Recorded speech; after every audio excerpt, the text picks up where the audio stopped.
Welcome to Major HS Kalsi's Balnu Academy. I am Mr. Devesh, your physics faculty. As we have done the syllabus of CDS Physics, जैसा कि हमने CDS Physics का syllabus cover कर लिया है, हमने strategies देख लिया, हमने अप्रोच कर लिया, हमने सैम्पल क्वेश्चंस कर लिया. अब हम इसके कुछ प्रीवियस ईयर क्वेश्चंस करने जा रहे हैं ताकि आपको एक आइडिया हो जाए कि किस टाइप के क्वेश्चंस आपसे पूछे जा सकते हैं, इनकी डेप्थ कैसे हो सकती है. तो स्टार्ट करते हैं.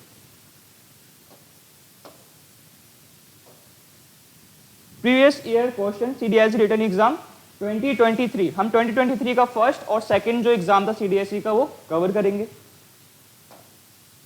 पहले हम करेंगे CDSE फर्स्ट 2023 का रिटन एग्जाम फिजिक्स से कुछ PYQ.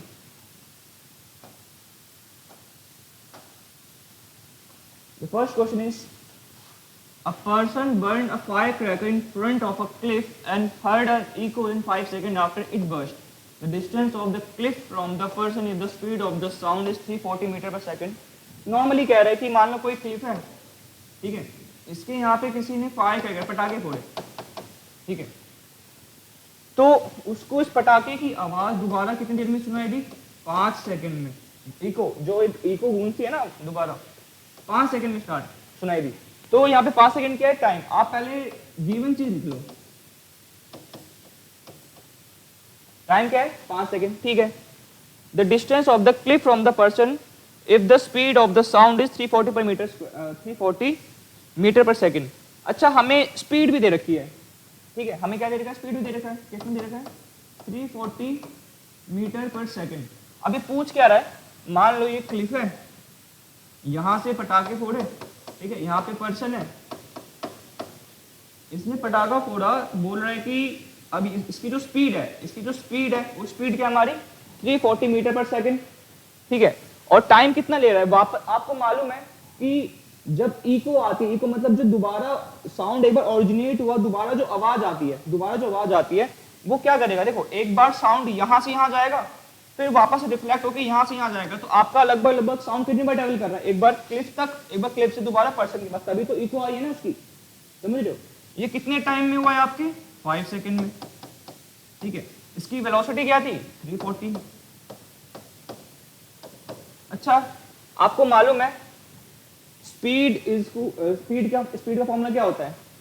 स्पीड का फॉर्मूला क्या होता है? डिस्टेंस अपॉन में टाइम, ठीक है. हमें यहाँ पे निकालना है क्या? हमें निकालना है डिस्टेंस. हमें क्या निकालना है? डिस्टेंस. यहाँ से लेकर के जहाँ से फायर फटा है, यहाँ से लेकर के क्लिफ की दूरी कितनी है, यहाँ का डिस्टेंस कितना है, ठीक है. तो वैसे हमें स्पीड दे रखा है, टाइम दे रखा है, आपको नॉर्मली क्या निकालना है? डिस्टेंस, ठीक है. एक बार करके देखते हैं. डिस्टेंस अगर लोगे तो टाइम ऊपर जाकर स्पीड से मल्टीप्लाई हो जाएगा. तो डिस्टेंस कैसे लिखेंगे हम? स्पीड इंटू में टाइम, स्पीड कितना है हमारा? देखो यूनिट चेक करने पहले, यूनिट सही है इसकी, मीटर पर सेकंड है, मीटर पर सेकंड ही होती है, ऐसा यूनिट की बात कर रहा हूं मैं. टाइम सेकंड में, अगर सेकंड में नहीं है या मीटर पर सेकंड में नहीं, तो आपको पहले कन्वर्ट करना पड़ेगा राइट आंसर लाने के लिए, वरना आंसर आपका गलत हो जाएगा. स्पीड क्या है? 340. टाइम क्या है? 5 सेकंड. अगर आप मल्टीप्लाई करोगे तो क्या आएगा? 1700 मीटर. 1700 मीटर. लेकिन आप एक बात सुनो, मैंने क्या बोला कि साउंड ने टोटल डिस्टेंस जो ट्रेवल करा है, कितना करा है? 1700 मीटर टोटल डिस्टेंस. लेकिन अगर आप यहाँ पे डिस्टेंस देखोगे, एक बार साउंड यहां से क्लिफ तक जा रहा है, एक बार डिस्टेंस कवर कर रहा है, फिर क्लिफ से टकरा करके दोबारा आ रहा है, तो ये 2 बार डिस्टेंस कवर कर रहा है ना. एक बार यहां से क्लिफ तक जाने पे, एक बार क्लिफ से यहां तक जाने के लिए. लेकिन इसका एक्चुअल पैथ कितना है? खाली एक ही है ना. लेकिन डिस्टेंस क्या ट्रेवल कर रहा है? 1, 2, ठीक है, 2 बार कवर कर, एक बार यहां से यहां, एक बार यहां से यहां. लेकिन हमें तो खाली इतना डिस्टेंस ही चाहिए, तो इसको हम ये जो हमारा आंसर निकला डिस्टेंस को, इसको हम किससे डिवाइड कर देंगे? 2 से. क्योंकि एक बार यहां से यहां और यहां से यहां जाने में भी उसको मतलब टाइम तो लगा ही है ना, ठीक है. यहां से यहां और यहां से यहां वापस जाने में उसको हम पैथ पे भी तो जोड़ रहे हैं इसमें, लेकिन इतना तो जोड़ना नहीं, हमें खाली यहां से यहां तक का डिस्टेंस चाहिए. 1700 में अगर आप 2 से डिवाइड करोगे तो आपका आंसर आएगा 850. तो आपका एग्जैक्ट आंसर जो है वो क्या होगा इसमें? 850 डी, ठीक है. देखो आंसर में आपका 1700 भी दे रखा होगा, आपका यही आ गया, बच्चे खुश हो जाएंगे हमारा आंसर आ गया, तो वो पहले ही क्या कर देंगे, इसको टिक कर देंगे. लेकिन आप ये भी तो देखो कि खाली यहां से यहां जा रहा है, यहां से यहां तक की पोर्शन पूछी है ना, ये वो जो निकला है वो क्या है, यहां से यहां और यहां से यहां, दूर दोनों डिस्टेंस है, फायर क्रैकर से क्लिफ तक की, क्लिफ से फायर क्रैकर तक की, दोनों डिस्टेंस है वो, लेकिन हमें तो खाली एक ही डिस्टेंस चाहिए, तो इसलिए हम 2 से डिवाइड कर रहे हैं उसे। ठीक है,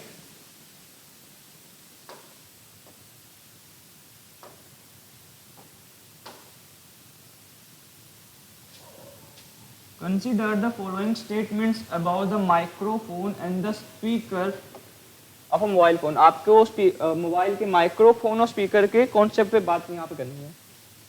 microphone convert sound energy into mechanical signal, the microphone convert sound to an electrical signal, the speaker converts a mechanical signal to sound, the speaker converts an electrical signal to sound. Basically आप एक बात देखो, mechanical जो signal होता है वो कहाँ पर होते हैं, मशीनरीज वगैरह में होती है। कोई मैकेनिकल, मतलब मैकेनिकल का क्या मतलब होता है आपका, काइनेटिक प्लस पोटेंशियल एनर्जी। अब मुझे एक बात बताओ, यहाँ पर काइनेटिक और पोटेंशियल एनर्जी की क्या रिक्वायरमेंट है? अगर मैं आवाज़ सुन रहा हूँ या फिर मेरी आवाज़ आ रही है वहाँ पे, यहाँ पे किसकी रिक्वायरमेंट होनी चाहिए? इलेक्ट्रिकल की। तो मैकेनिकल वाले दोनों ही ऑप्शन गलत होंगे आपको। मैकेनिकल वाले बेसिकली किस में आते हैं? किसी मशीन के अंदर। ठीक है, खैर है तो ये भी मशीन, लेकिन मशीन वो जिसमें काइनेटिक एनर्जी भी हो, उसमें पोटेंशियल एनर्जी भी हो, इसमें तो उतना है ही नहीं। तो मैकेनिकल ये कॉन्सेप्ट, ये आपके बेसिकली थ्योरेटिकल पार्ट है, कॉन्सेप्ट के बेस पे, तो मैकेनिकल वाले दोनों ऑप्शन काट दो। ठीक है, आपका माइक्रोफोन जो होता है वो साउंड को इलेक्ट्रिकल एनर्जी में कन्वर्ट करता है, ये भी सही है। आपका स्पीकर जो है वो इलेक्ट्रिकल सिग्नल को दोबारा किस में कन्वर्ट करता है? साउंड में। ठीक है, ये भी सही है। जैसे कि मान लो आपने फोन में कुछ बोला, ठीक है, तो आपने जो बोला यहाँ पे माइक्रोफोन लगा होता है ना, ये आपके साउंड एनर्जी को किस में कन्वर्ट कर देगा? साउंड उसमें कन्वर्ट कर देगा, इलेक्ट्रिकल में। ठीक है, अब जो दूसरा पर्सन सुन रहा है उसके फोन पे जो साउंड आया कौन से फॉर्म में? इलेक्ट्रिकल एनर्जी में, इलेक्ट्रिकल सिग्नल में। अब जो स्पीकर होता है वो इलेक्ट्रिकल सिग्नल को किस में कन्वर्ट कर देगा? वापस से साउंड में, तभी तो आप स्पीकर सुन पाते। तो इसका सेकंड और फोर्थ सही है। इसमें ऑप्शन कौन सा है? डी वाला, सेकंड और फोर्थ। ठीक है,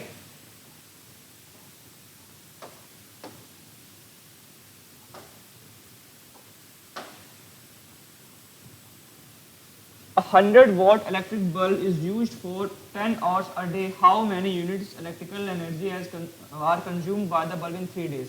एक यूनिट में 1 किलोवाट आवर होता है। बहुत इजी क्वेश्चन है ये। अच्छा, एक दिन में कितना कंज्यूम कर रहे हैं वो? एक दिन में कितना कंज्यूम कर रहे हैं? 100 वॉट का बल्ब है, ठीक है, और कितना टाइम चल रहा है? 10 आवर, 10 और। अच्छा, ये क्या है? Power into time. देख लो, ये पावर है और ये क्या है? टाइम। ठीक है, तो एक दिन में जो एनर्जी क्या होता है, एनर्जी का क्या होता है? पावर इनटू में टाइम ही तो होगा। एनर्जी क्या होगा? पावर इनटू में टाइम ही तो, सॉरी, पावर मल्टीप्लाई में टाइम ही तो होगा।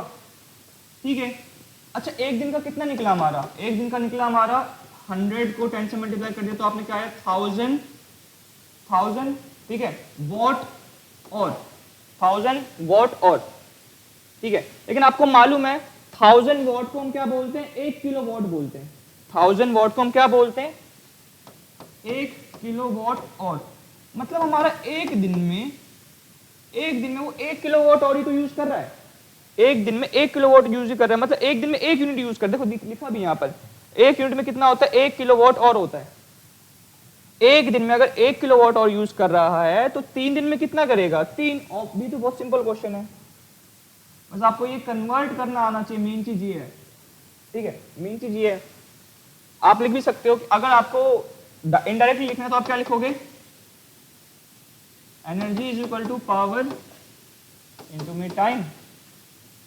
ठीक है, आपको बेसिकली पावर दे रखा है, बल्ब की पावर चेंज तो होगी नहीं, 100 है तो 100 ही रहेगा वो।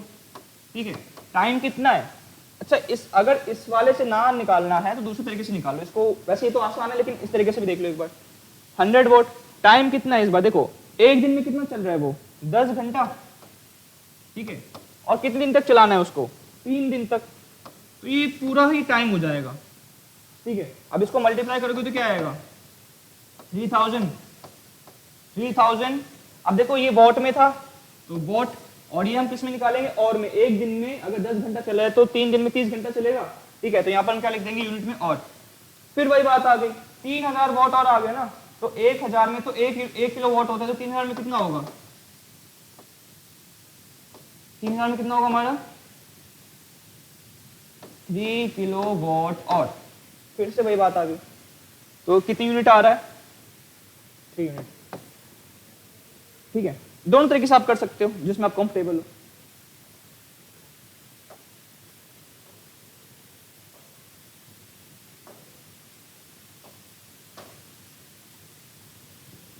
The area under the velocity time graph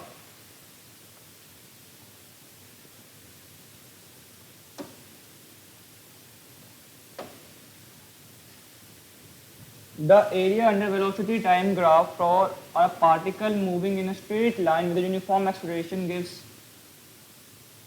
क्या बोल रहा है ये कि आपका वेलोसिटी टाइम ग्राफ है।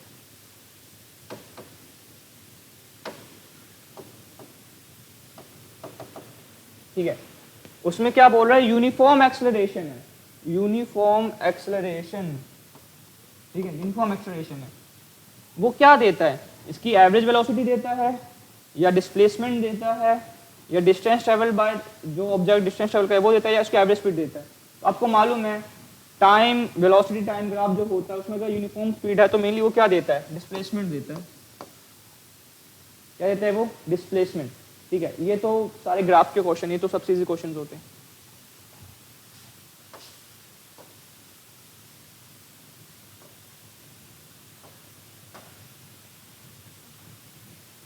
The power of a lens of focal length 10 centimetre, power of lens of focal length. अच्छा, पावर हम कैसे निकालते हैं, आप कह सकते हो कि पावर क्या होता है, फोकल लेंथ को ना 1 से डिवाइड कर दो। ठीक है, लेकिन फोकल लेंथ आपका मीटर में होना चाहिए, फोकल लेंथ किस में होना चाहिए, आपका मीटर में। ठीक है, हमारा फोकल लेंथ कितनी दे रखा है, 10 सेंटीमीटर। इसको अगर आप मीटर में कन्वर्ट करोगे तो क्या आएगा, 10 अपॉन में 100 ऊपर चला जाएगा, 100 अपॉन में क्या आ गया, 10 से 0 कट गया, तो पावर क्या आ गया आपका 10। आपकी पावर की यूनिट क्या होती है इसमें, डायोप्टर, 10 डायोप्टर। तो इसका आंसर क्या होगा आपका सी, 10 डायोप्टर। आपको नॉर्मली पता है, अगर आपको पावर निकालनी है किसी की भी फोकल लेंथ, अगर उसका फोकल लेंथ गिवन है तो उसका फॉर्मूला क्या होता है, 1/f, फोकल लेंथ को 1 से डिवाइड कर देते हैं, लेकिन फोकल लेंथ आपका मीटर में होना चाहिए, वो चीज़ का ध्यान रखना है आपको। ठीक है, तो हमने पहले फोकल लेंथ गिवन था, हमें 10 सेंटीमीटर, उसको हमने मीटर में कन्वर्ट करा, सेंटीमीटर को मीटर में कन्वर्ट करते हैं 100 से डिवाइड करके। अब 100 यहाँ पर नीचे है, ठीक है, न्यूमरेटर डिनोमिनेटर के भी नीचे है वो, तो ऊपर जाके क्या हो जाएगा, मल्टीप्लाई हो जाएगा। ठीक है, 1 से 100 अपॉन में 10, 0 से 0, तो अभी क्या आ गया 10 डायोप्टर। कौन सा ऑप्शन होगा इसका, सी। ठीक है,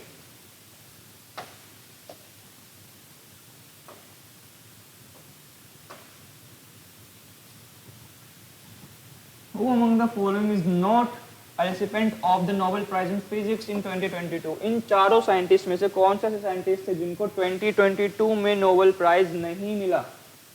ठीक है, देखो एलन एस्पेक को मिला, जॉन एफ क्लोजर को भी मिला, एंटोन जेलिंगवेल को भी मिला, लेकिन जो क्लॉज हेजलमैन थे, ये साइंटिस्ट जो थे, इन्होंने क्या करा था, इन्होंने एक ऐसा मॉडल बनाया था, जो कि क्लाइमेट और वेदर को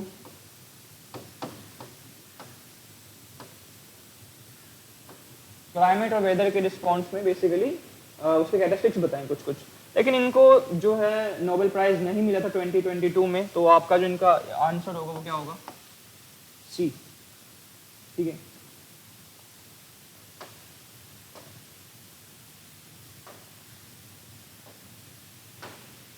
बहुत इंटरेस्टिंग क्वेश्चन है। आपके 3 रजिस्टर हैं, पैरेलली लगे पड़े,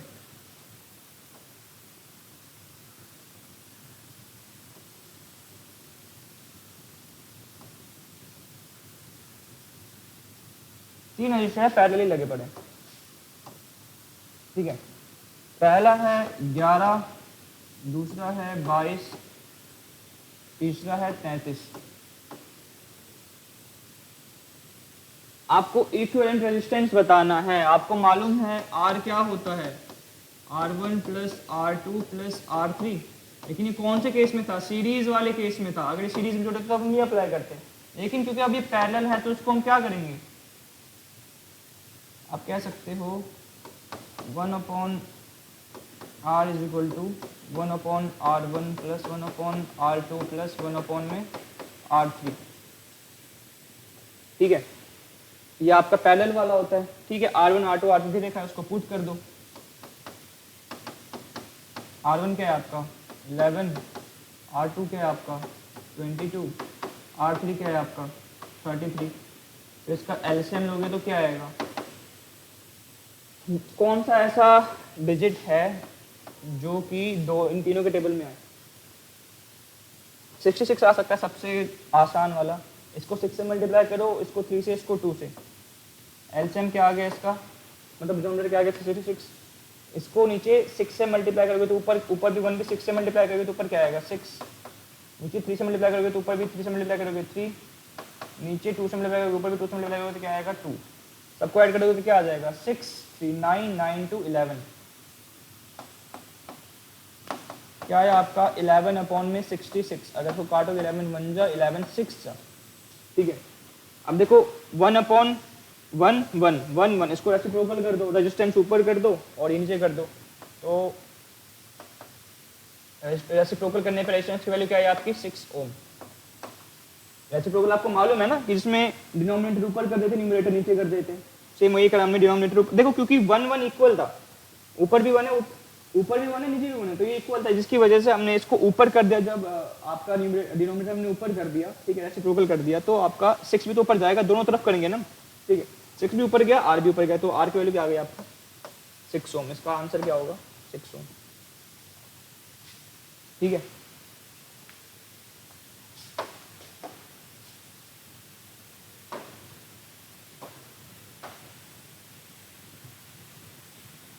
the RMS potential difference between red live wire और black neutral wire in Indian domestic electric supply। आपको मालूम है रेड लाइव वायर जो होता है और ब्लैक न्यूट्रल वायर जो होता है, उनके बीच में पोटेंशियल डिफरेंस कितना होता है, इसकी कांस्टेंट वैल्यू होती है।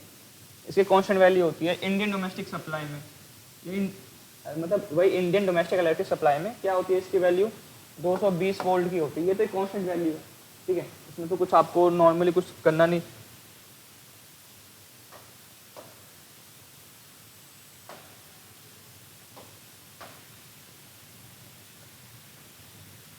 हाइड्रोजन बॉम्ब और यूरेनियम बॉम्ब किसके बेस के ऊपर होते हैं, क्या nuclear fusion, fission and thermonuclear fusion, geothermal fusion and fusion, geothermal fusion and fission. Normal आपको मालूम है यूरेनियम, जो कि बहुत ही खतरनाक रेडियोएक्टिव मटेरियल होता है, सब्सटेंस होता है, मटेरियल बोल लो बेसिकली। उससे हम क्या प्रोड्यूस करते हैं, एनर्जी प्रोड्यूस करते हैं, इसकी वजह से इलेक्ट्रिकल एनर्जी हमें मिलता है। लेकिन हम क्या करते हैं, ठीक है, क्या करते हैं, फ्यूजन न्यूक्लियस, उसमें क्या करते हैं, उसके न्यूक्लियस का ब्रेकडाउन करते हैं ना, न्यूक्लियस, उसका जो न्यूक्लियस होता है इसका ब्रेकडाउन करते हैं, इसकी वजह से हमें एनर्जी मिलती है।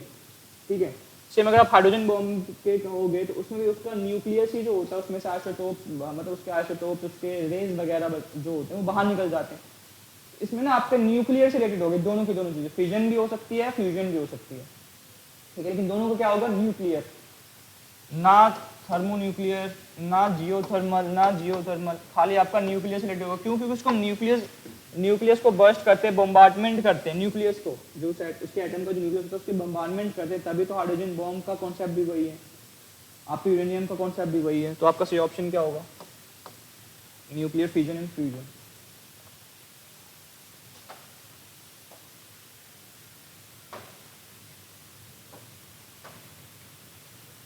Sound and light waves are, sound और लाइट वेव्स कैसे होते हैं, respectively longitudinal and transverse, respectively transverse and longitudinal, both longitudinal in air, both transverse in air।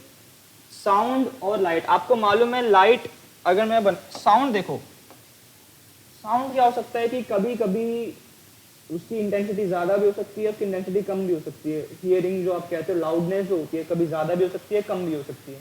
ठीक है, जिसकी वजह से उसके वेव्स ना कभी कंप्रेस रहते हैं तो कभी डिकम्प्रेस रहते हैं, कभी कंप्रेस रहते हैं, कभी डिकम्प्रेस रहते हैं। तो इसका मैं कैसे बना सकता हूँ, मान लो इसका कंप्रेस है, अब इसको मैं थोड़ी दूर दूर बना दूंगा,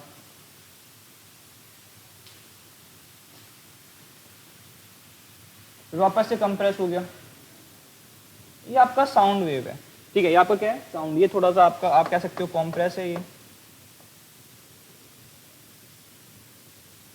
तो आपको मालूम है जो एक दूसरे के पैरेलल होता है, अगर आप देखोगे क्या एक दूसरे के पैरेलल है, एक दूसरे के क्या है पैरेलल है, तो पैरेलल वाला कौन सा होता है आपका, पैरेलल वाला कौन सा होता है आपका लॉन्गिट्यूडनल, ठीक है, पैरेलल वाला क्या होता है आपका लॉन्गिट्यूडनल, तो साउंड क्या होगा आपका लॉन्गिट्यूडनल।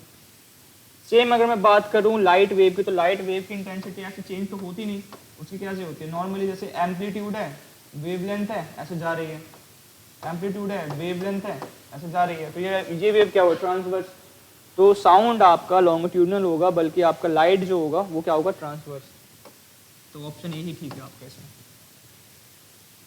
ठीक है।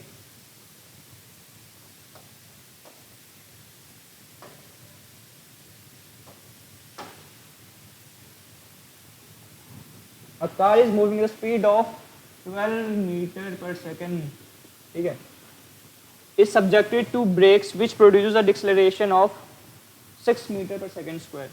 देखो आप एक गाड़ी थी वो 12 मीटर पर सेकेंड की स्पीड से चल रही थी, ठीक है, उसमें ब्रेक मारा तो उसमें ना एक्सेलरेशन जो नेगेटिव है उसको हम डिक्सेलरेशन बोलते हैं, जब रिटार्ड आप डिक्सेलरेशन कह सकते हो जब नेगेटिव एक्सेलरेशन होती है जब हम ब्रेक मारते हैं। The car takes 2 seconds to stop after the application of brake। गाड़ी 2 सेकंड बाद जा करके रुकती है जब हम ब्रेक मारते हैं। तो डिस्टेंस कितना कवर किया है उसने, आपको बेसिकली क्या बोल रहा है ये, क्या बोल रहा है आपको डिस्टेंस बताना है कितना कवर किया है उस गाड़ी ने ब्रेक के बाद, ठीक है, ब्रेक के बाद आपको मालूम है ब्रेक के बाद तो उसकी पोजीशन क्या हो जाएगी, मतलब वो रेस्ट में हो जाएगा ना, जब ब्रेक मारेंगे तो रेस्ट में हो जाएगी, तो उसकी इनिशियल वेलोसिटी तो सॉरी फाइनल वेलोसिटी तो 0 हो जाएगी। इनिशियल वेलोसिटी हमें कितना दे रखा है 12, ठीक है, आप देख लो इनिशियल वेलोसिटी कितना दे रखा है हमें 12 मीटर पर सेकेंड। एक्सेलरेशन जो है वो कितना दे रखा है हमें -6 मीटर पर सेकेंड स्क्वायर। माइनस क्यों लगाए, क्योंकि नेगेटिव एक्सेलरेशन है, ब्रेक जो है नेगेटिव मतलब मोशन को रोक ही रहा है ना, वेलोसिटी कम ही करता जा रहा है, तो नेगेटिव एक्सेलरेशन है, ठीक है। टाइम कितना दे रखा है 2 सेकंड, तो इसमें आप कौन सा फॉर्म लगा सकते हो बताओ, बी वाला लगा सकते हो इसमें आप या नहीं, लेकिन हमें क्या पता करना है, हमें डिस्टेंस भी तो पता करना है, हमें डिस्टेंस भी तो पता करना है, तो उसमें आप कौन सा लगा सकते हो, आपको इक्वेशन ऑफ मोशन मालूम है v square minus u square is equal to 2as, ठीक है, इसमें हमें v मालूम है, मतलब v तो 0 ही है क्योंकि ब्रेक के बाद फाइनल वेलोसिटी तो 0 हो ही जाएगी, रेस्ट पे आ जाएगा, u मालूम है, a मालूम है, ठीक है, टाइम भी मालूम है।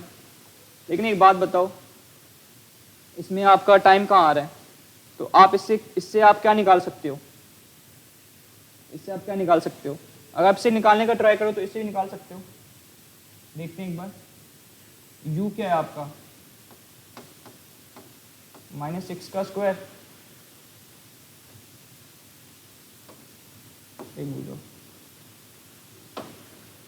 अगर आप इस फॉर्मूले पुट करोगे v क्या है आपका 0, u क्या है आपका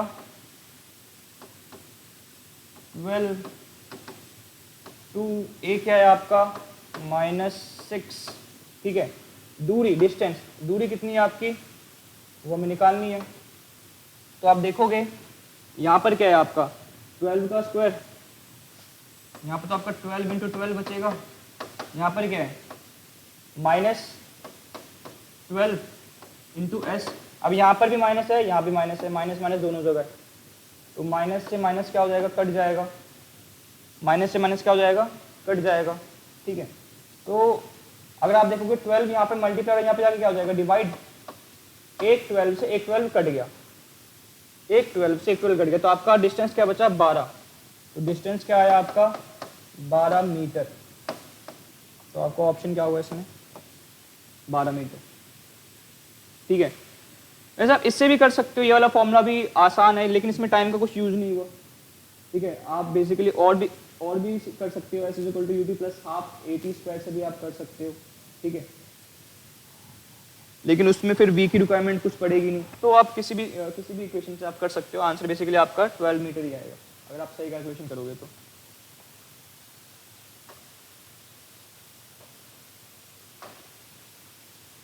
अब जो है हम CDSE सेकंड 2023 के सेकंड एग्जाम के क्वेश्चंस फिजिक्स के कुछ क्वेश्चंस पे करने जा रहे हैं। A person can see near objects clearly through his eyes but cannot see distant objects clearly. The possible reason for the defect could be. अच्छा, एक इंसान जो है वो पास के ऑब्जेक्ट को देख सकता है लेकिन बहुत ज़्यादा दूर के ऑब्जेक्ट को नहीं देख सकता, तो उसमें डिफेक्ट क्या हो सकता है? Excessive curvature of eye lens. The eyeball has become too small. The focal length of the eye is too large. Elongation of the eyeball. अच्छा, बेसिकली ये बोल रहा है ये कि क्या दिक्कत हो सकती है कि वो दूर की चीज़ों को नहीं देख सकता। अगर आई बॉल ज़्यादा स्मॉल है तो उससे भी कोई दिक्कत नहीं है, उससे हम देख सकते हैं। The focal length of the eye lens is too large, अगर फोकल लेंथ आई का लार्ज है तो भी हम देख सकते हैं, लेकिन अगर हमारा कर्वेचर जो आई लेंस का बहुत ही ज़्यादा है, आई लेंस का कर्वेचर अगर बहुत ज़्यादा है तो उससे भी दिक्कत होगी, हम दूर की चीज़ को फोकस नहीं कर पाएंगे। एकोमोडेशन बेसिकली जो कहते हैं। Elongation of the eye ball, अगर आई बॉल का आपका इलोंगेशन हो गया तो आपके लेंस पे वो ढंग से लाइट को रिफ्लेक्ट होने नहीं देगा, रिफ्रैक्ट होने भी नहीं देगा। तो दो पॉसिबिलिटी हो सकती है, एक्सेसिव कर्वेचर वाली और elongation of the eye ball वाले। तो 1 और 4 करेक्ट ऑप्शन के लिए हमें ढूंढना है। 1 और 4 कौन सा वाला है? सी वाला, ठीक है।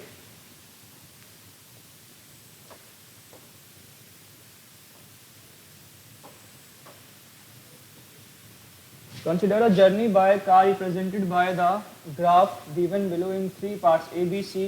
The speed of the car respectively VA, VB, VC respectively. अच्छा, गाड़ी ने ना जर्नी करी है, देख रहे हो यहाँ से पार्ट ए, 3 पार्ट में, ए पार्ट में, बी पार्ट में, सी पार्ट में। ए की जो वेलोसिटी है वो क्या है आपकी VA, बी की जो वेलोसिटी है VB, सी की जो वेलोसिटी सी पार्ट की VC. Which one of the following is correct in case?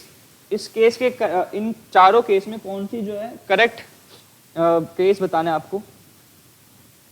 VA छोटा है, VB बड़ा है, VC छोटा है। आप देख रहे हो ये ठीक है, बढ़ तो रही है स्पीड, VA छोटा है, ठीक है, VB इससे ज़्यादा बढ़ रही है, चलो ये भी ठीक है, लेकिन VC जो है वो BB से भी कम है, VA से भी कम। आप देख सकते हो ये उतना ज़्यादा ऊपर ये अलाइन नहीं कर रहा, ये लेकिन बहुत ज़्यादा कर है। तो मैं वैसे बता देता हूँ, ग्राफ देख के बता सकते हो सबसे ज़्यादा स्पीड होनी चाहिए वैसे VB की। ग्राफ देख के बता सकते हो सबसे ज़्यादा स्पीड किसकी होनी चाहिए? VB की। उसके बाद किसकी होनी चाहिए आपके? आप देखो ये भी ज़्यादा इलोंगेट है इससे, इसके मुकाबले। उसके बाद किसकी होनी चाहिए? BA की। फिर सबसे लास्ट होनी चाहिए VC की। ग्राफ के थ्रू आप देख सकते हो। तो आपका ऑप्शन क्या आएगा? सबसे ज़्यादा स्पीड जो होनी चाहिए वो होनी चाहिए आपके VB की, जो B पार्ट का है, उसके बाद VA, ठीक है, उसके बाद VC। तो आप देख सकते हो क्या ये सही ऑप्शन है? नहीं। क्या तीनों बराबर हैं? नहीं। क्या VA सबसे ज़्यादा है, उससे छोटा VB? वो तो आप क्लियरली देख रहे हो कि VB ज़्यादा बड़ा है, VA से तो बड़ा ही है ना VB, तो ये भी गलत है। सबसे बड़ा क्या है आपका? वेलोसिटी ऑफ पार्ट B, फिर वेलोसिटी ऑफ पार्ट A, फिर वेलोसिटी ऑफ पार्ट C। तो आपका B ऑप्शन ज़्यादा सही है, ठीक है।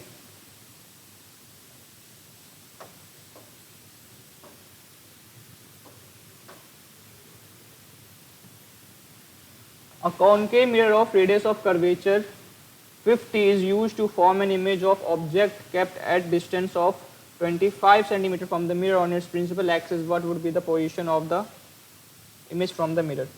नॉर्मली क्या बोल रहा है कि एक आपका कॉनकेव मिरर है जिसका रेडियस ऑफ कर्वेचर क्या है? 50 सेंटीमीटर, और वो कितना दूर रखा हुआ है वो आपके 25 -25, क्योंकि ऑब्जेक्ट का जो डिस्टेंस होता है हम हमेशा माइनस में लेते हैं। What will be the position of image from the mirror? आपको अगर आप कैसे भी ना, या तो आप बेसिकली आपको निकालना तो भी है इसमें, ठीक है, इमेज की दूरी निकालनी है, लेकिन आपको फोकल लेंथ मालूम होनी चाहिए। लेकिन आपको ये भी मालूम है कि फोकल लेंथ कितना होता है? रेडियस ऑफ कर्वेचर का हाफ। फोकल लेंथ क्या होता है आपका? रेडियस ऑफ कर्वेचर का हाफ। तो रेडियस ऑफ कर्वेचर कितना है आपका? 50। फोकल लेंथ क्या हो जाएगा? तो उसे डिवाइड कर दो, आंसर क्या आ जाएगा इसका? 25, ठीक है। एफ क्या आ गया आपका? 25, और कौन लगा दो, 1/f जो था वो क्या था? 1/v माइनस 1/में u, 1/v माइनस 1/में u। हमें तो बेसिकली क्या चाहिए? हमें चाहिए v। तो v को एक साइड रहने दो, u को इधर ले आओ, u माइनस में है ना, इधर आके प्लस में हो जाएगा। 1/f plus 1/u is equal to 1/में v। f की वैल्यू कितनी थी अभी हमने निकाली? 1/25। u की वैल्यू कितनी है? माइनस में ध्यान देना, 1/-25, तो v की क्या आएगी, 1/25 प्लस का है, 1/25 माइनस का, तो ये कट के 0 हो जाएगा ना। तो आंसर क्या आया, ये मतलब ये क्या आएगा 1/0, तो ये क्या आएगा, v की वैल्यू कितनी आई 0। अगर आपकी इमेज की डिस्टेंस 0 है, इसका मतलब इमेज कहाँ पर रखी हुई है, इंफिनिटी पर। अगर आपकी इमेज की जो डिस्टेंस है वो 0 आई है, तो आपकी इमेज जाहिर सी बात है इंफिनिटी पर है, हम नाप ही नहीं सकते इसे, ठीक है। आपको ऐसे ही मालूम, आप किसी भी चीज को अगर 0 से डिवाइड करते हो तो उसका आंसर क्या ही आता है, इंफिनिटी ही आता है। 1 को 0 से डिवाइड करते हो, इसका आंसर भी क्या आएगा, इंफिनिटी ही आएगा।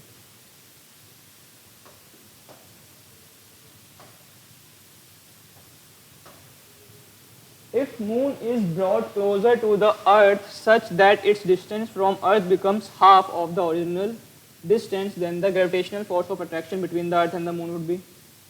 बोला है कि अगर हम मून को अर्थ के थोड़ा पास ले जाएं, इसमें मिलाए कि अर्थ जो इनके बीच का डिस्टेंस है ना, डिस्टेंस क्या हो जाए, इनके बीच का हाफ हो जाए, जितना पहले डिस्टेंस था उसका क्या हो जाए, हाफ, ठीक है। तो अब बोला गया कि मून को हम अर्थ के पास ला रहे, इसकी वजह से उनका डिस्टेंस क्या हो गया, हाफ हो गया, तो इन दोनों के ऊपर ग्रेविटेशनल फोर्स कितना लगेगा। पहले कितना लगता था, G is equal to mass of earth mass of moon upon में r², उनके बीच की दूरी। लेकिन अब जो केस है क्या है, डिस्टेंस क्या कर दिया हमने, हाफ। r हाफ का क्या मतलब है, आप केस क्या हो गया, r/2, ठीक है। अब दोबारा कर लेते हैं, मास तो चेंज नहीं होगा ना, मास तो दोनों का उतना रहेगा, लेकिन रेडियस, लेकिन क्या होगी, दूरी चेंज हो गया, तो r/2 का स्क्वायर। आपकी वैल्यू क्या है आपकी,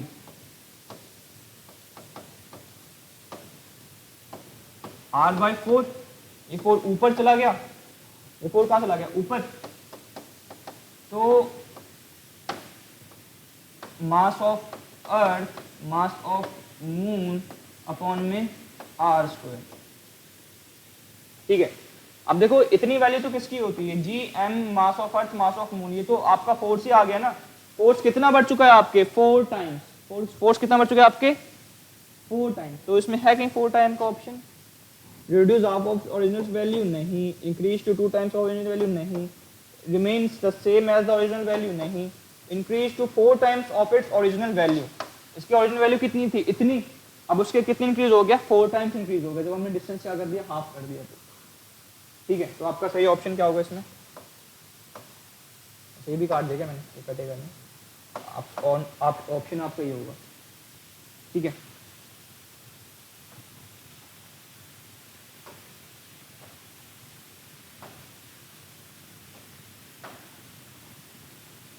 Sonic boom is produced when a source of sound travels at a speed of, sonic boom जो होती है आपने देखा कोई बेसिकली जेट्स में देखने के लिए ज़्यादा मिलता है, जब वो साउंड बैरियर को पार कर जाते हैं तो एक आवाज़ आती है कि वो पहले, मतलब उनकी आवाज़ जो है वो बाद में आएगी, वो बहुत पहले निकल जाएंगे, ठीक है। तो उसी को हम सोनिक बूम बोलते हैं। तो उसकी स्पीड, उस कंडीशन में उसकी स्पीड क्या होनी चाहिए, साउंड से ज़्यादा होनी चाहिए सोनिक बूम प्रोड्यूस करने के लिए। तो equal to speed of sound आएगा क्या, नहीं। लेसर आएगा क्या, नहीं। Greater than the speed of light, speed of light का काम ही क्या है यहाँ पे, नहीं। Greater than the speed of sound, ये है आंसर, ठीक है।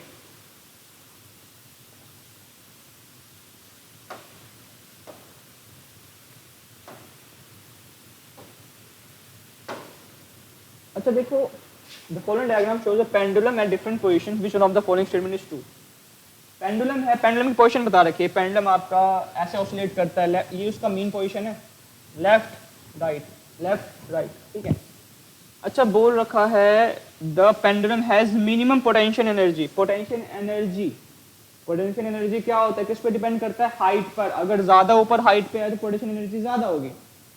बोलो पेंडुलम की जो पोटेंशियल एनर्जी है वो P और T पर मिनिमम होगी क्या, P और T पर मिनिमम होगी क्या, P और T पे तो मैक्सिमम होगी। क्यों, क्योंकि इनके जो दूरी है वो बहुत ज्यादा है, मतलब हाइट जो है वो तो ज्यादा है सबसे, तो ये तो नहीं होगा।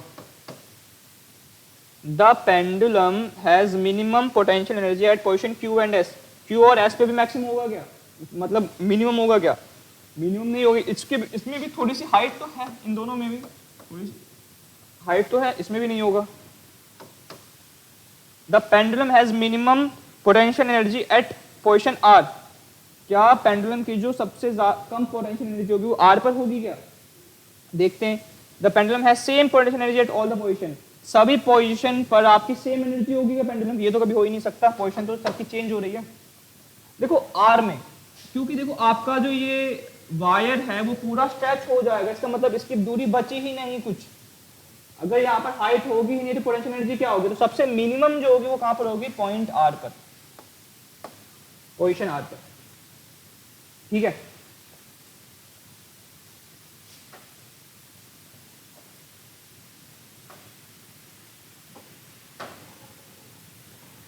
इन which of the following media is the speed of sound is maximum? आपको मालूम है स्पीड ऑफ साउंड जो होता है सबसे ज्यादा कहाँ होता है? स्पीड ऑफ साउंड मैक्सिमम कहाँ होता है? सॉलिड में। ठीक है, सबसे ज्यादा किसमें होता है? सॉलिड में। ऑक्सीजन सॉलिड है क्या? नहीं। वाटर सॉलिड है क्या? नहीं। दो ऑप्शन आपके पास, ग्लास और स्टील। इसमें भी आप क्या कंपेयर करोगे? देखो सबसे ज्यादा सॉलिड में क्यों होता है? क्योंकि सॉलिड में ना इसके पार्टिकल्स बहुत पास पास होते हैं, इसके पार्टिकल्स का डिस्ट्रीब्यूशन होता है बहुत ज्यादा पास पास होता है, बहुत ज्यादा पास होता है, इसकी वजह से साउंड भी बहुत फास्ट ट्रैवल करता है। आप कंपेयर करो ग्लास को और स्टेनलेस स्टील को, अगर मैं ग्लास को कंपेयर करूंगा तो फिर भी इसके जो हल्के से पार्टिकल्स होंगे हल्के से दूर होंगे, किसके मुकाबले? किसके मुकाबले? स्टेनलेस स्टील के मुकाबले। अगर मैं बात करता हूँ स्टेनलेस स्टील की, उसके बहुत ज़्यादा पास होंगे, बहुत ज़्यादा ही पास होंगे। अगर पार्टिकल्स बहुत ज़्यादा पास में है, पार्टिकल्स अगर बहुत ज़्यादा पास में है तो वहाँ पे साउंड की स्पीड भी क्या होगी? ज़्यादा तेज होगी। तो आपका ऑप्शन क्या होना चाहिए? Option B. ठीक है,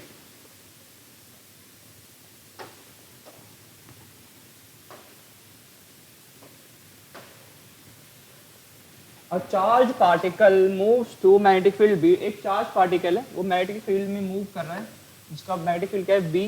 वेलोसिटी कितना है? v। Which one of the following statement is true for the force experience by particle? मान लो कि एक ना मैग्नेटिक फील्ड है, उसमें आपका इलेक्ट्रिकल चार्ज आ रहा है, ठीक है, जिसकी वेलोसिटी है v, तो उसके ऊपर कितना फोर्स जो होगा उसको फील होगा।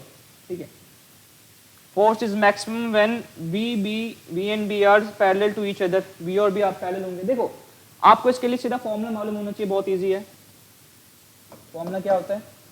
मतलब इसके फोर्स का, मैग्नेटिक फोर्स का फॉर्मूला क्या होता है? Q जो कि चार्ज है, velocity, magnetic field, sine theta.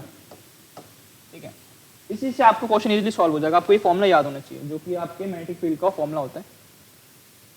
अच्छा, फोर्स सबसे मैक्सिमम क्या होगा? जब आपका मैग्नेटिक फील्ड और वेलोसिटी आपका एक पैरेलल है, मैग्नेटिक फील्ड भी इसी डायरेक्शन में है और वेलोसिटी भी इसी डायरेक्शन में, सबसे ज्यादा होगा क्या? नहीं, ये नहीं होगा। मैं भी एक्सप्लेन करता हूँ क्यों। Force is maximum when v and b are anti parallel. Anti parallel करने के इंटरसेक्ट कर रहे हैं, लेकिन वो हमें मालूम होना चाहिए एग्जैक्टली कहाँ पर इंटरसेक्ट है, तभी हम साइन थीटा की वैल्यू लगाएंगे, वरना हम नहीं लगा सकते। तो इसको भी डॉट में डाल दो। F is maximum when v and b are velocity and magnetic field are perpendicular to each other। Magnetic field और वेलोसिटी आपके परपेंडिकुलर है, ठीक है, 90 डिग्री की। ठीक है, ये भी देखते हैं। The force is independent of the angle between them. नहीं, फोर्स इंडिपेंडेंट नहीं होता, वरना हम साइन थीटा क्यों लिखते हैं? अगर एंगल के इंडिपेंडेंट होता तो हम साइन थीटा लिखते ही नहीं। थीटा किसको रिप्रेजेंट कर रहा है? एंगल को। ये तो ऐसे काट दो, दो कट गए, दो में डाउट है तो कैसे करेंगे? देखो बेसिकली आप देखो इंटरसेक्ट कर रहा है, ठीक है, हमें नहीं मालूम, वो किसी भी एंगल पे इंटरसेक्ट कर सकता है, किसी भी एंगल पे, लेकिन मैक्सिमम दोनों में मैक्सिमम की बात करी गई है, इसमें भी। तो मैक्सिमम क्या होगा? जब साइन थीटा की वैल्यू मैक्सिमम होगी। साइन थीटा की वैल्यू मैक्सिमम कब होती है? साइन थीटा की मैक्सिमम वैल्यू क्या होती है? साइन 90 पर मैक्सिमम होता है 1 के बराबर। 90 का क्या मतलब हो गया? थीटा कितना, एंगल कितना, परपेंडिकुलर। ठीक है, तो आपका एग्जैक्टली अगर बोलोगे तो ये होगा आपका सी, परपेंडिकुलर। आप कह सकते हो साइन 90 की जो वैल्यू होती है क्या होती है? 1 होती है ना, तो 1 मैक्सिमम ही तो होती है। मैक्सिमम कब होगी? जब वो एक दूसरे के परपेंडिकुलर होगा। एक दूसरे के क्या होगा? परपेंडिकुलर। साइन 90 का मतलब परपेंडिकुलर। एंटी पैरेलल ठीक है, लेकिन आप अगर एंगल बता दोगे तो परपेंडिकुलर बताएगा, एग्जैक्टली बताएगा, तो आपका आंसर ये होगा, ये भी नहीं होगा। ठीक है, लेकिन इसके लिए आपको पहले ये फॉर्मूला याद होना चाहिए, मैग्नेटिक फील्ड वाला, फोर्स वाला फॉर्मूला।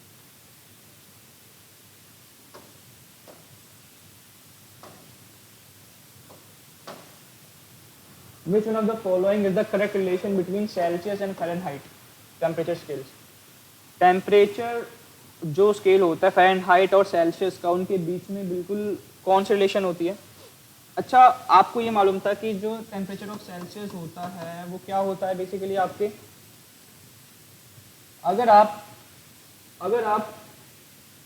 फ़ारेनहाइट में से, टेम्परेचर फ़ारेनहाइट में से 32 डिग्री 32 माइनस कर देते हो, ठीक है, 32 माइनस कर देते हो और इसमें आप 5/9 लगा देते हो, 5/9। ये आपको मालूम था कि हम जो टेम्परेचर चेंज करते हैं, मतलब कन्वर्ट करते हैं, ऐसे करते हैं। लेकिन इसके किसके रिगार्डिंग में दे रखा है? आपको ये वाला याद होगा, लेकिन किसके रिगार्डिंग में दे रखा है? फ़ारेनहाइट की रिगार्डिंग में। फ़ारेनहाइट की रिगार्डिंग में करने के लिए क्या करोगे? फ़ारेनहाइट इस तरफ छोड़ दो, बाकी सब इस तरफ भेज दो।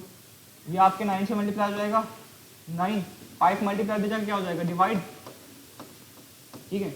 यहाँ पे -32 हो जाएगा, क्या हो जाएगा? +32। ये हो जाएगा आपका टेम्परेचर ऑफ फ़ारेनहाइट। अगर इसमें देख लो, अगर इसमें कोई आंसर है तो हो जाएगा। 10/3 तो है ही नहीं कहीं पे, 5/9 है लेकिन 36 है, ये भी नहीं है। 9/5 है लेकिन 36 है, 36 नहीं, 32 होता है बेसिकली। 9/5 है, ठीक है। टेम्परेचर ऑफ ये है 32 है, हाँ ये वाला ऑप्शन है, ऑप्शन डी, ठीक है।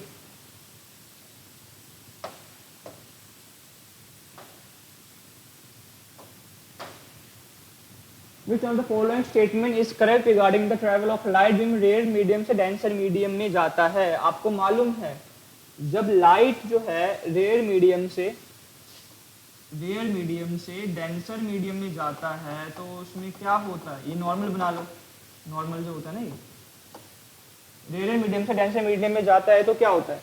नॉर्मल के पास आता है या नॉर्मल से दूर भागता है बेसिकली, बताओ। नॉर्मल से पास में आता है, नॉर्मल से दूर जाता है। A light beam travelling from a rare medium to a denser medium speed ups and bend towards the normal. कह रहा है स्पीड अप हो जाती है और, अच्छा पहला ऑप्शन ही है, सॉरी मैंने ये पढ़ दिया। A light beam travelling from a rare medium to denser medium slows down and bends toward the normal. पहला ऑप्शन बोल रहा है कि अंदर जैसे रेयर मीडियम से डेंसर मीडियम में जाएगा, एयर से मान लो, वाटर का मान लो या एयर से ग्लास का मान लो, तो वो स्लो डाउन होकर के थोड़ा नॉर्मल के पास हो जाएगा, स्लो डाउन होकर थोड़ा सा नॉर्मल के पास हो जाएगा, ठीक है। दूसरा है उसकी स्पीड अप हो जाएगी और नॉर्मल के पास आ जाएगा, bend towards the normal. Speed up हो जाएगी, देखो स्पीड तो आप हो नहीं सकती क्योंकि आप रेयर से डेंसर मीडियम में जा रहे हो, रेयर मीडियम तो फिर भी हल्का है, डेंसर मीडियम फिर भी आपका क्या होता है? डेंस होता है। स्पीड अप तो हो ही नहीं सकता। Light beam travelling from rare medium to denser medium slows down and bends away from the normal. क्या वो नॉर्मल से अवे बेंड होता है? नॉर्मल से बेंड अवे नहीं होता। A light beam travelling from rare medium to denser medium speeds up वाला तो ऑप्शन होगा ही नहीं क्योंकि हम रेयर से डेंसर जा रहे हैं, तो आपका पहला ऑप्शन ही ठीक है। कोई लाइट बीम जो है वो मान लो एयर से अगर वाटर में जा रहा है या फिर आपको बेसिकली ग्लास में जा रहा है जिसका मीडियम डेंसर होता है। अब सेम देखो, वैसे तो इसको सीधा जाना चाहिए था, ठीक है। मान लो कॉइन की अपीयरेंस यहाँ होनी चाहिए थी नीचे की तरफ, लेकिन कॉइन अपीयर यहाँ पर हो रहा है ऊपर की तरफ। तो होता क्या है, जब कोई भी लाइट की बीम है वो रेयर मीडियम से डेंसर मीडियम में जाता है तो स्लो डाउन होकर के नॉर्मल की तरफ बेंड हो जाता है। तो इसमें आपका ऑप्शन क्या होगा? ऑप्शन ए, ठीक है।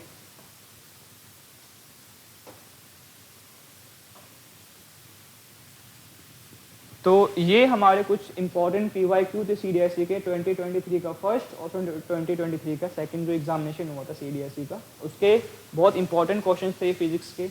तो ऐसे ही आप क्वेश्चंस प्रैक्टिस करते रहना। मिलते हैं हम अपनी नेक्स्ट क्लास में। जय हिंद।